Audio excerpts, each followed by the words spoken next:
এই হচ্ছে তিতুমির কলেজের বর্তমান অবস্থা। ছাত্ররা তিতুমির সরকারি কলেজটাকে নিজ দায়িত্বে বিশ্ববিদ্যালয়ে রূপান্তর করে ফেলেছে।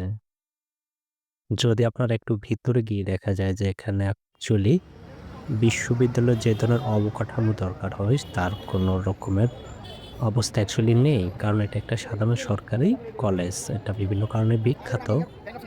কিন্তু ছাত্ররা নিজেরাই এই কলেজটাকে বিশ্ববিদ্যালয় বানিয়ে ফেলবে, এটা খুবই হাস্যকর। এখন যেহেতু কলেজে পরীক্ষা চলতেছে, সো কিছুদিন পর দেখা যাবে যে ছাত্ররা অকৃতকার্য হয়ে আবার নিজেদেরকে কৃতকার্য ঘোষণা দিয়ে দেবে। যেহেতু ছাত্ররা এখন দেশটাকে একটা মামুর বাড়ির আবদার বানিয়ে ফেলেছে, সো এটা খুব অস্বাভাবিক কিছু নয় যে তারা আরো নতুন নতুন হাস্যকর কর্মকাণ্ড নিয়ে আমাদের সামনে হাজির হবে খুব শীঘ্রই। তো যেটা নিয়ে অলরেডি সারা দেশে সবাই হাসাহাসি করছে, ফেসবুক, ইউটিউব অনেক জায়গায় এগুলো নিয়ে লেখালেখি হচ্ছে।